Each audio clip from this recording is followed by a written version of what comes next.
एक बुढ़िया माई थी। उसके गावलियों बचलियों नाम को बेटो हो। बुढ़िया माई बेटा के लिए 12 महीनों की 12 चौथ करती। बेटा जंगल से लकड़ी लाता। दोनों माँ बेटा उनको बेचकर गुजरा करते थे।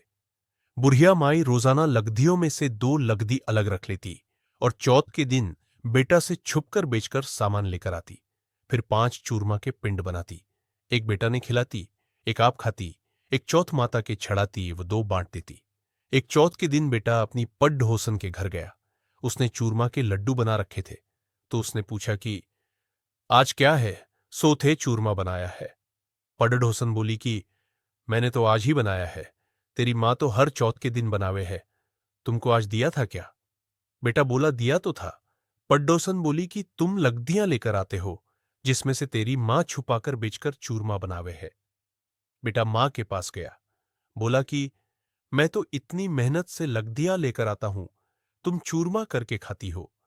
तुम मुझको छोड़ दो या चौथ माता को। तो बुढ़िया बोली, बेटा मैं तो तेरे लिए ही व्रत करती हूं, सो तुमको भले ही छोड़ डाल दूं, लेकिन चौथ माता को नहीं छोड़ डाल सकती। तब बेटे ने घर छोड़ डालने का फैसला किया। तो मां बोली कि तुम जा तो रहे हो, लेकिन मेरा हाथ का ये आखा लेकर जा।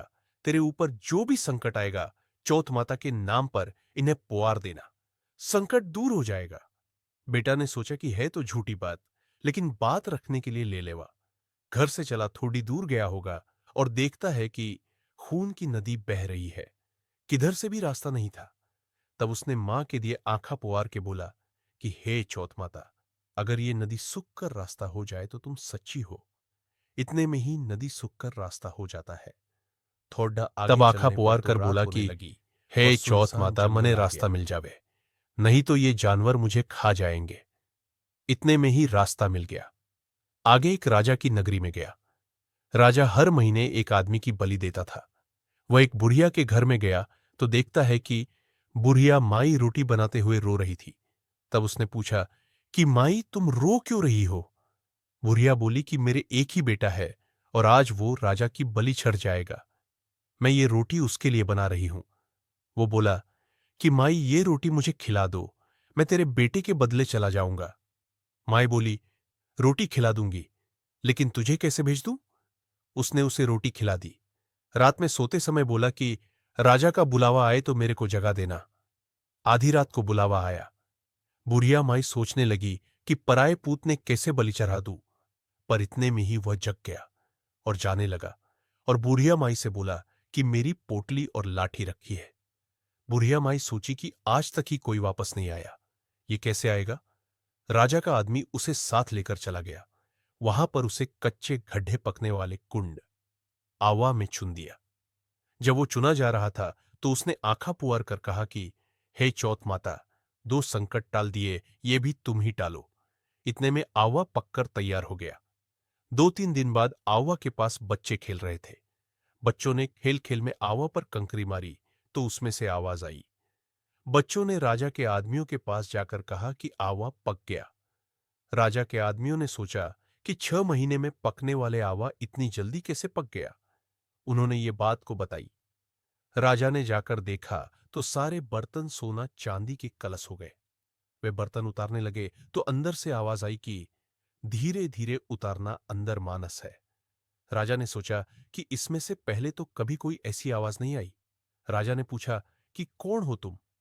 तो उसने अंदर से ही कहा कि मैं तो वो ही हूं जिसे आपने 3 दिन पहले इसमें चुनकर बलि ली थी। उन्होंने खोलकर देखा तो अंदर वही आदमी है जिसे 3 दिन पहले उन्होंने इस आवा में चुनकर बलि चढ़ाया था। उन्होंने सारी बात बताई। उसे महल ले जाया गया। राजा ने पूछा कि तुम कौन हो और बच कैसे गए? तो उसने कहा कि मेरी मां चौथ का व्रत करती थी, उसी की वजह से बच गया। तब राजा ने कहा कि यह झूठ है, इसकी परीक्षा लेनी होगी। राजा ने 2 गुड्डे मंगवाए। एक पर स्वयं चढ़ा गया और दूसरे पर उसको चढ़ा दिया। उसके हाथों और पैरों में जंजीर डाल दी गई। राजा ने कहा कि अब अपन जंगल की तरफ चलते हैं। अगर ये जंजीरें खुलकर मेरे हाथ पैरों में आ जाएंगी तो तुम्हारी मां की चौथ माता सच्ची है। थोड़ी दूर चलने पर ऐसा ही हो गया। राजा के हाथ पैरों में जंजीरें जकड़ गई। फिर उस लड्ढके ने बद्दी मुश्किल से राजा को वापस राजमहल पहुंचाया और जाने लगा। तब राजा ने उसे रोकने के आदेश दिए। फिर राजा ने उसे अपनी बेटी के साथ विवाह करने के लिए कहा, तो उसने सहर्ष स्वीकार कर लिया। राजा ने उसे वही महल में ही रहने के लिए अलग से सारे साधन उपलब्ध करवा दिए। वह राजकाज में सहयोग करने लगा। कुछ महीनों बाद उसे घर की याद आई। एक दिन मौसम बहुत ही खराब हो रखा था। चारों ओर बिजलियां कड़ीडी चक रही थी। उसे अपनी मां की याद आई, तो उसने अपनी पत्नी से कहा कि आज तो बिजली मेरे गांव की तरफ चमक रही है। तो उसकी पत्नी यानी राजा की बेटी ने कहा कि आपके गांव भी है क्या? तो उसने बताया कि हां। उसने अपनी मां के बारे में बताया, फिर कहा कि गांव चलेंगे। दूसरे दिन सुबह वे गांव के लिए रवाना हुए, तो राजा ने खूब सारा धन देकर उन्हें विदा किया। गांव के समीप पहुंचने पर लोगों को पता चल गया। उसकी मां से बुढ़ापे में लकड़ियां तो कटती नहीं थी, इसलिए गोबर के उपले बनाकर उन्हें बेचकर जीवन यापन कर रही थी। वो उपले बीन कर ला रही थी, तो उसी पड्डेड़ होसन ने बताया कि बुढ़िया माई तेरे बेटे बहू आ रहे हैं। तो उसने कहा कि मेरे भाग्य में बेटे बहू कहाँ है? एक बेटा था, जिसे भी तुमने लगा भुजा के निकाल दिया। तो उसने कहा कि मैं सच बता रही हूं, विश्वास नहीं हो तो देख लो।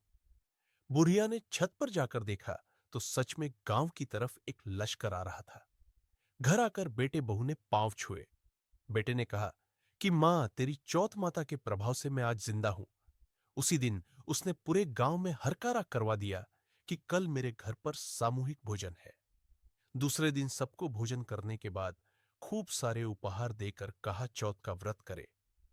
चौथ माता जैसा उस बुढ़िया माई और उसके बेटे को संकट से बचाया, वैसे सबको बचाना। पढ़ने वाले को, सुनने वाले को और फॉरवर्ड करने वाले को और उनके परिवार को